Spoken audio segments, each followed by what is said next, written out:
اللہ کے نام سے جو سراسر رحمت ہے، جس کی شفقت ابدی ہے۔ یوسف نے کہا، اس سے میری غرض یہ تھی کہ عزیز یہ جان لے کہ میں نے در پردہ اس کی خیانت نہیں کی تھی، اور یہ کہ جو خیانت کرتے ہیں ان کی چال کو اللہ چلنے نہیں دیتا۔ میں کچھ اپنے نفس کی برات نہیں کر رہا ہوں، نفس تو برائی پر اکساتا ہی ہے، الا یہ کہ جب میرا پروردگار رحم فرمائے۔ حقیقت یہ ہے کہ میرا پروردگار بڑا بخشنے والا ہے، اس کی شفقت ابدی ہے۔ بادشاہ نے کہا، اس کو میرے پاس لاؤ، میں اسے اپنے لیے خاص رکھوں گا۔ پھر جب اس سے بات چیت کی تو اس قدر متاثر ہوا کہ اس نے کہا، اب تم ہمارے ہاں صاحب اقتدار ہو اور تم پر بھروسہ کیا جائے گا۔ یوسف نے کہا، اس ملک کے خزانے میرے سپرد کر دیجئے، اس لیے کہ میں حفاظت کرنے والا بھی ہوں اور علم بھی رکھتا ہوں۔ یوسف کو اس طرح ہم نے اس ملک میں اقتدار عطا فرمایا، وہ اس میں جہاں چاہے اپنی جگہ بنائے۔ ہم اپنی رحمت سے جس کو چاہتے ہیں نوازتے ہیں، اور خوبی اختیار کرنے والوں کا اجر ہم کبھی ضائع نہیں کرتے۔ آخرت کا اجر البتہ ان لوگوں کے لیے اس سے کہیں بڑھ کر ہے جو ایمان لائے اور خدا سے برابر ڈرتے رہے۔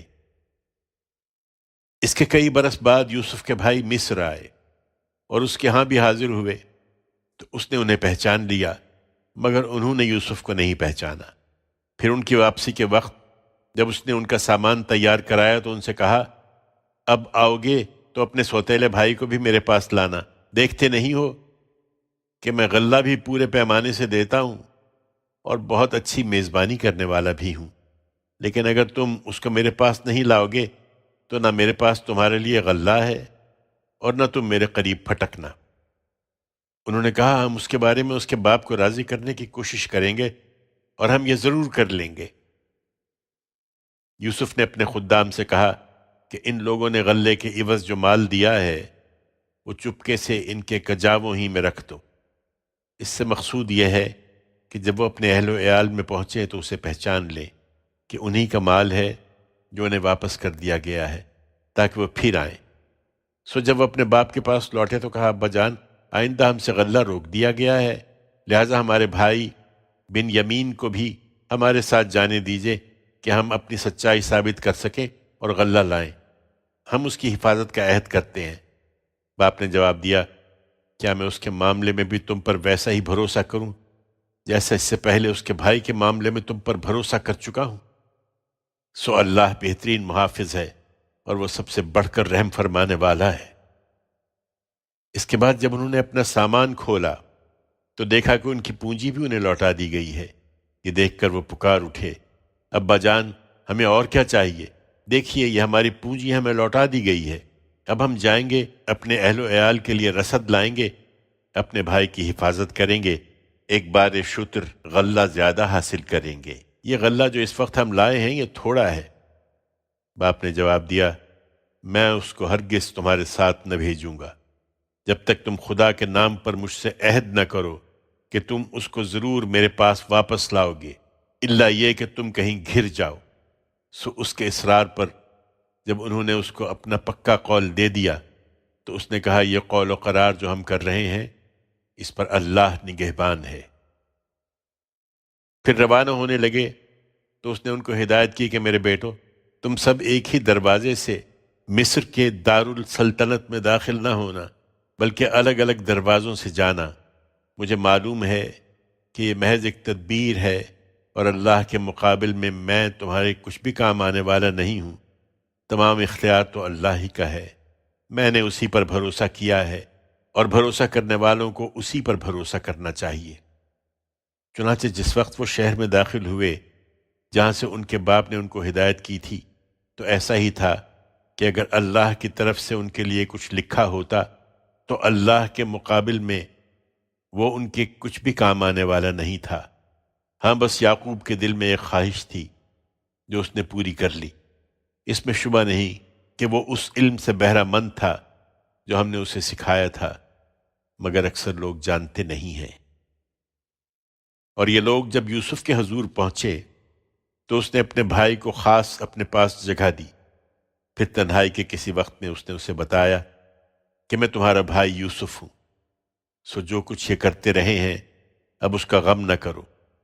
پھر ان کی واپسی کے وقت جب ان کا سامان تیار کرایا تو اپنا پیالہ از راہ محبت اپنے بھائی کے سامان میں رکھ دیا۔ اس کے بعد خدا کی قدرت سے ایسا ہوا کہ عین اسی وقت ایک پکارنے والے نے پکارا کہ قافلے والو، تم یقیناً چور ہو۔ انہوں نے ان کی طرف پلٹ کر پوچھا، تمہاری کیا چیز کھوئی گئی ہے؟ انہوں نے جواب دیا، ہم بادشاہ کا پیمانہ نہیں پا رہے ہیں۔ ان کے جمعدار نے کہا، اور جو اس کو لائے گا اس کے لیے ایک بار شتر غلہ ہے، میں اس کا ذمہ لیتا ہوں۔ یوسف کے بھائیوں نے کہا، خدا کی قسم تمہیں معلوم ہے کہ ہم اس لیے نہیں آئے کہ اس ملک میں فساد کریں، اور ہم چوری کرنے والے لوگ نہیں ہیں۔ انہوں نے کہا، اگر تم جھوٹے ثابت ہوئے تو چور کی کیا سزا ہے؟ انہوں نے کہا، اس کی سزا جس کے سامان سے کھوئی ہوئی چیز نکلے وہ آپ ہی اپنی سزا میں رکھ لیا جائے۔ اس طرح کے ظالموں کو ہم یہی سزا دیا کرتے ہیں۔ اس پر اس شخص نے یوسف کے بھائی کی خرچی سے پہلے ان کی خرچیوں کی تلاشی لینا شروع کی۔ پھر بادشاہ کا پیمانہ تو نہیں ملا، لیکن اس کے بھائی کی خرچی سے اس نے وہ پیالہ برآمد کر لیا جو یوسف نے رکھا تھا۔ ہم نے اس طرح یوسف کے لیے اس کے بھائی کے روکنے کی تدبیر کی، اس لیے کہ بادشاہ کے قانون کی روح سے وہ اپنے بھائی کو روکنے کا مجاز نہ تھا، الا یہ کہ خدا ہی چاہے۔ ہم جس کے درجے چاہتے ہیں بلند کر دیتے ہیں، اور حقیقت یہ ہے کہ ایک علم والا ہر صاحب علم سے بالا تر ہے۔ بھائیوں نے یہ دیکھا تو کہا، اگر یہ چوری کرے تو کچھ تعجب کی بات نہیں ہے، اس سے پہلے اس کا ایک بھائی بھی چوری کر چکا ہے۔ یہ سراسر تہمت تھی، مگر یوسف نے اس کو اپنے دل ہی میں رکھا، ان پر اسے ظاہر نہیں کیا، بس اپنے جی میں اتنی بات کہہ کر رہ گیا کہ تم لوگ بڑے ہی برے ہو، اور جو کچھ تم بیان کر رہے ہو اللہ اس کو خوب جانتا ہے۔ انہوں نے کہا، اے عزیز، اس کا ایک بہت بوڑھا باپ ہے، سو اس کی جگہ آپ ہم میں سے کسی کو رکھ لیجئے، ہم دیکھ رہے ہیں کہ آپ بڑے نیک نفس انسان ہیں۔ یوسف نے کہا، خدا کی پناہ کہ جس کے پاس ہم نے اپنی چیز پائی ہے ہم اس کے سوا کسی اور کو پکڑیں، اس صورت میں تو ہم بڑے ہی ظالم ٹھہریں گے۔ اس کا یہ جواب سن کر جب وہ اس سے مایوس ہو گئے تو آپس میں مشورے کی غرض سے الگ بیٹھ گئے۔ ان کے بڑے نے کہا، کیا تم جانتے نہیں ہو کہ تمہارے باپ نے خدا کے نام پر تم سے پکا قول و قرار لیا ہے، اور اس سے پہلے یوسف کے معاملے میں جو تقصیر تم سے ہو چکی ہے اسے بھی جانتے ہو؟ لہٰذا میں تو اس سرزمین سے ٹلنے کا نہیں جب تک میرا باپ مجھے اجازت نہ دے یا اللہ میرے لیے کوئی فیصلہ فرما دے، اور وہ سب سے بہتر فیصلہ کرنے والا ہے۔ تم اپنے باپ کے پاس جاؤ اور ان سے کہو کہ ابا جان، آپ کے بیٹے نے چوری کی ہے، اور ہم نے وہی بات کہی ہے جو ہمارے علم میں آئی ہے، ہم غیب کے نگہبان نہیں ہیں۔ آپ اس بستی کے لوگوں سے پوچھ لیجئے جہاں ہم رہے ہیں، اور اس قافلے سے پوچھ لیجئے جس کے ساتھ ہم آئے ہیں، ہم بالکل سچے ہیں۔ ان کے باپ نے یہ داستان سنی تو کہا، نہیں، بلکہ تمہارے دل نے تمہارے لیے ایک بات بنا لی ہے، اس لیے صبر جمیل ہی بہتر ہے۔ امید ہے کہ اللہ ان سب کو میرے پاس لے آئے گا، یقیناً وہی علیم و حکیم ہے۔ اس نے یہ کہہ کر ان سے منہ پھیر لیا اور کہا، ہائے یوسف، اور غم سے اس کی آنکھیں سفید پڑ گئی تھیں اور وہ گھٹا جا رہا تھا۔ بیٹوں نے کہا، خدا کی قسم آپ یوسف ہی کو یاد کیے جائیں گے، یہاں تک کہ اپنے آپ کو گھلا دیں گے یا ہلاک ہو جائیں گے۔ اس نے کہا، میں اپنی پریشانی اور اپنے غم کا شکوہ اللہ ہی سے کرتا ہوں، اور اللہ کی طرف سے وہ باتیں جانتا ہوں جو تم نہیں جانتے۔ میرے بیٹو، جاؤ، یوسف اور اس کے بھائی کی ٹوہ لگاؤ، اور اللہ کی رحمت سے مایوس نہ ہو۔ اللہ کی رحمت سے تو صرف منکر لوگ ہی مایوس ہوتے ہیں۔ پھر جب وہ اگلی مرتبہ یوسف کی پیشی میں داخل ہوئے تو انہوں نے گڑ گڑا کر عرض کیا، اے عزیز، ہم اور ہمارے اہل و عیال بڑی مصیبت میں مبتلا ہیں، اور ہم کچھ حقیر سی پونجی لے کر حاضر ہو گئے ہیں، سو عنایت فرمائیے اور ہمیں پورا غلہ دیجیے اور ہم پر خیرات بھی کیجیے۔ اس میں شبہ نہیں کہ اللہ خیرات کرنے والوں کو اچھا بدلہ دیتا ہے۔ ان کی یہ التجا سن کر یوسف سے رہا نہ گیا، اس نے کہا تمہیں کچھ پتہ ہے کہ جب تم جہالت میں مبتلا تھے تو یوسف اور اس کے بھائی کے ساتھ تم کیا کر گزرے؟ وہ چونک کر بولے، کیا واقعی میں تم ہی یوسف ہو؟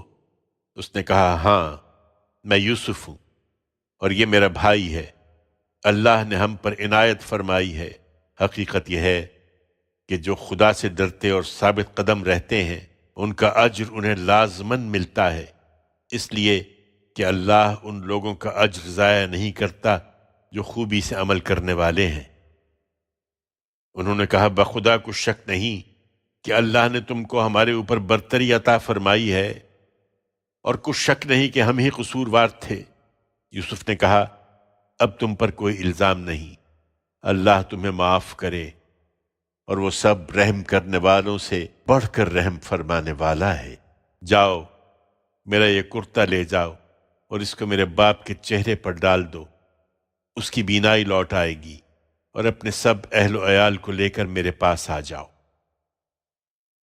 جب یہ قافلہ مصر سے روانہ ہوا تو ان کے باپ نے کنعان میں اپنے گھر کے لوگوں سے کہا، اگر تم یہ نہ کہو کہ بڑھاپے میں سٹھیا گیا ہوں تو میں یوسف کی خوشبو محسوس کر رہا ہوں۔ لوگوں نے کہا، خدا کی قسم، آپ ابھی تک اپنے اسی پرانے خبت میں مبتلا ہیں۔ پھر جب یہ ہوا کہ خوشخبری دینے والا پہنچ گیا، اس نے کرتا یعقوب کے چہرے پر ڈال دیا تو یکایک اس کی بینائی لوٹ آئی۔ تب اس نے کہا، میں نے تمہیں بتایا نہ تھا کہ میں اللہ کی طرف سے وہ کچھ جانتا ہوں جو تم نہیں جانتے؟ یوسف کے بھائی بول اٹھے، ابا جان، آپ ہمارے گناہوں کی معافی کے لیے دعا کریں، واقعی ہم خطا کار تھے۔ اس نے کہا، میں اپنے رب سے جلد تمہارے لیے مغفرت کی دعا کروں گا، بے شک وہی بخشنے والا ہے، اس کی شفقت ابدی ہے۔